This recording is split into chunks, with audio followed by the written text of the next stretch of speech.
संगच्छध्वं संवदध्वं शंभुमनासि जानतां देवाभागं यथा पूर्वे संजनाना उपासते समानी व आकुतिः समाना हृदयानिवः समानमस्तु वो मनो यथा वह सुसहासति।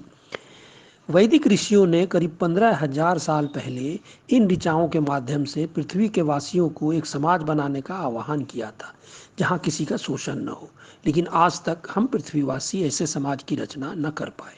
नवयुग चैनल के माध्यम से ऐसे ही समाज की रचना के लिए मैं आशा की गीत लाया हूँ। हमारे गुरु श्री श्री आनंद मूर्ति द्वारा बनाए गए सिद्धांतों के आधार पर ज्वलंत मुद्दों पर मैं अपनी बात रखूंगा ताकि हम अपने ऋषियों के द्वारा कल्पना किए गए समाज। जॉब क्रिएशन का भाग 10। आज इस भाग 10 के अंतर्गत हम चर्चा करेंगे शिक्षा की। शिक्षा की चर्चा थोड़ा लंबा है, इसलिए इसे 2 भाग में हम लोग करेंगे। आज शिक्षा का पहला भाग हम लोग चर्चा करेंगे। पिछली चर्चाओं में एक फैमिली के लिए परचेजिंग पावर की गणना करते समय शिक्षा का खर्च शामिल नहीं किया गया था। आज हम देखेंगे कि शिक्षा समाज सरकार के तरफ से मुहैया किए जाने पर क्या खर्च आएगा और यह संभव है भी या नहीं। शिक्षा समाज का एक बहुत ही महत्वपूर्ण पिलर है जिस पर समाज का सुपर स्ट्रक्चर का निर्माण होता है। शिक्षा हम लोगों के लिए, आम लोगों के लिए केवल रोजगार मुहैया कराने का साधन ही नहीं है, बल्कि ये आम जन को नीतिवान बनाने में और उसको अच्छे सामाजिक आचार विचार के लिए एक आधार का काम करता है।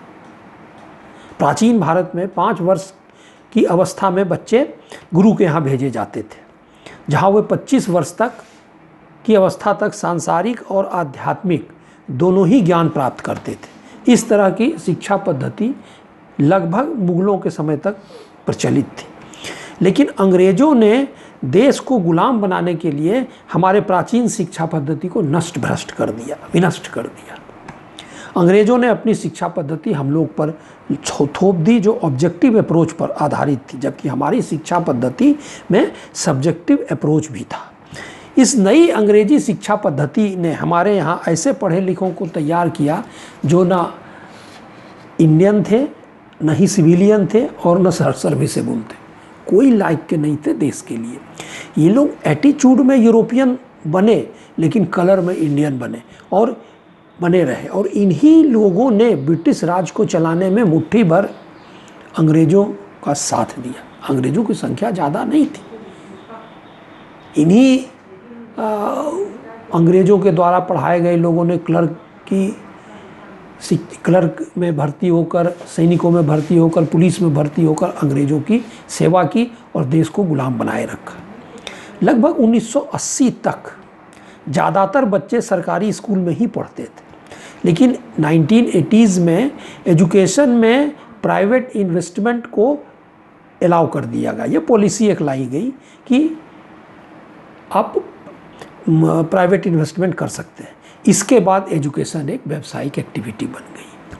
स्कूल और कॉलेज कमाई करने का साधन हो गया, जिसमें आम जनता को लूटने का लाइसेंस मिल गया।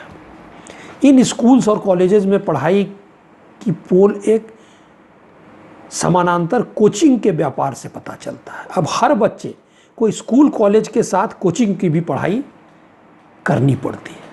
अगर प्राइवेट स्कूल कॉलेज अच्छी पढ़ाई देते तो कोचिंग की आवश्यकता क्या थी।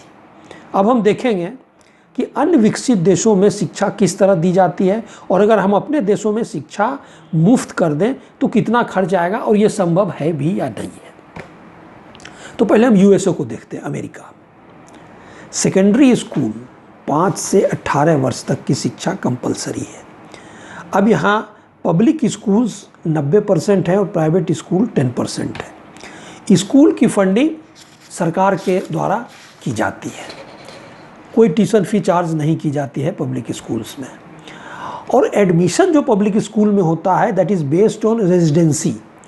अगर आपको स्कूल बदलना हो तो आपको अपना रेजिडेंस में बदलना होगा, क्योंकि आपके बच्चे उसी एरिया के स्कूल में पढ़ सकते हैं।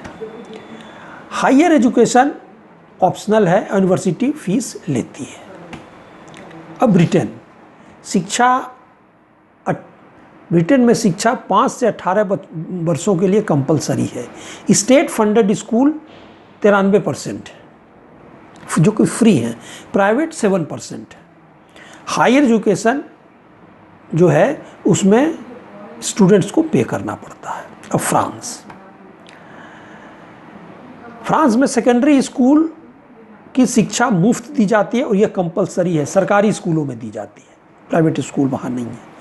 हायर एजुकेशन भी सरकार द्वारा फंडेड है लेकिन नॉमिनल फीस लिया जाता है, वो बहुत ही लो। जर्मनी, सेकेंडरी स्कूल की शिक्षा कंपलसरी है और प्रायः सरकारी स्कूलों द्वारा मुफ्त दी जाती है। स्कूलों में दाखिला पब्लिक स्कूल में 94% तक है और प्राइवेट स्कूल में 6% तक है। हायर एजुकेशन पब्लिक यूनिवर्सिटी के द्वारा दी जाती है जहाँ ट्यूशन फ़ी नहीं लिया जाता है। अब ऑस्ट्रेलिया, अब इस साइड आइए, यहाँ भी सेकेंडरी एजुकेशन कंपलसरी है। यहाँ क्रिश्चियन मिशनरी द्वारा कुछ स्कूल्स चलाए जाते हैं। यहाँ गवर्नमेंट फंडेड स्कूल 66% है, कैथोलिक स्कूल्स 20% है और प्राइवेट स्कूल्स 14% है। गवर्नमेंट स्कूल्स पूरी तरह मुफ्त है जो कि 66% है, लेकिन कुछ कैथोलिक और प्राइवेट स्कूल फीस चार्ज करते हैं। ब्राज़ील, सेकेंडरी एजुकेशन कंपलसरी और फ्री है। हायर एजुकेशन के लिए पब्लिक और प्राइवेट दोनों ही यूनिवर्सिटीज़ हैं, लेकिन हायर एजुकेशन ऑप्शनल है। पब्लिक यूनिवर्सिटी में कोई फीस नहीं लिया जाता है। जापान, जो कि हमारा एशियन कंट्री है, सेकेंडरी एजुकेशन कंपलसरी है और हायर एजुकेशन ऑप्शनल है। एजुकेशन ऑलमोस्ट फ्री है यहाँ। इस प्रकार हम देखते हैं कि बहुत सारे विकसित और विकासशील देशों में, ऊपर जितने अभी देशों की बात की गई है, शिक्षा की पद्धति जो भी हो उसकी बात अभी हम नहीं कर रहे हैं, वहाँ के लोगों के लिए शिक्षा मुफ्त है। आज इसी शिक्षा पर देश की प्रगति, तकनीकी क्षेत्रों में रिसर्च, कला के क्षेत्रों में प्रगति आदि निर्भर करता है। आज हम अपने देश की शिक्षा को व्यवसाय में बदलकर देश की प्रगति पर ही ग्रहण लगा दी है। देश की शिक्षा में नवाचार, रिसर्च आदि विलुप्त हो गई है।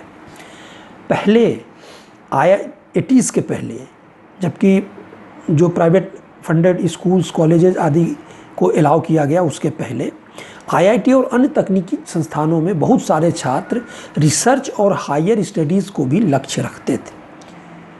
इन्हीं छात्रों के बदौलत देश ने उन उच्च तकनीकों को विकसित किया जो स्वयं अपने देश में विकसित किया, जिसे पश्चिम के देशों ने हमें देना स्वीकार नहीं किया था।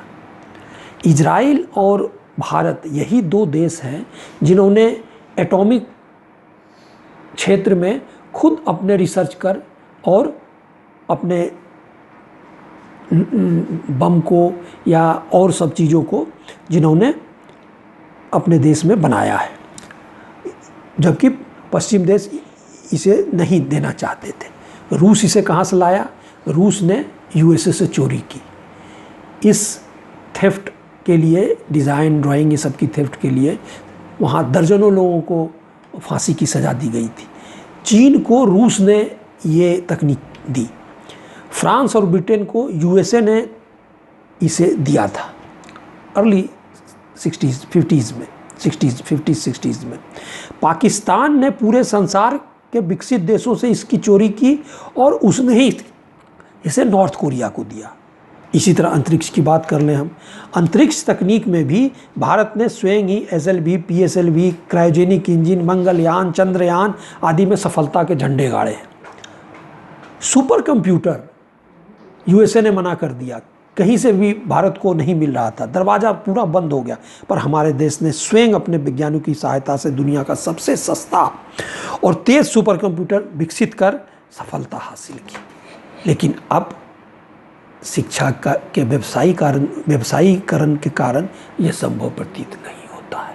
अब IIT, NIT, Indian institute of sciences आदि, IIM अपनी सफलता इससे आंक रहे हैं कि किस इंस्टीट्यूट में सबसे ज़्यादा पैकेज स्टूडेंट को मिला है। अब छात्र व्यवसायीकरण के चलते अपनी सफलता भी इसी से आंकते हैं कि उनको कितनी अधिक पैकेज पर नौकरी हासिल हुई है। अब इन छात्रों को देश के भविष्य, वैज्ञानिक नवाचार, फ्रंटियर रिसर्च आदि से कोई लेना देना नहीं है। अगर हम अपने देश की चहुमुखी प्रगति देखना चाहते हैं, जैसा कि हमारे प्रधानमंत्री ने देश को विश्व गुरु बनाने की चाहत जब रखते हैं प्रधानमंत्री, और जैसा कि उन्होंने कहा है, तो सर्वप्रथम शिक्षा के व्यवसायीकरण को समाप्त करना होगा। अब अगली चर्चा में हम देखेंगे कि शिक्षा के व्यवसायीकरण को अगर हम समाप्त करें और शिक्षा मुफ्त देने के लिए समाज और सरकार कटिबद्ध हो, तो उसके लिए क्या खर्च आएगा और ये संभव है।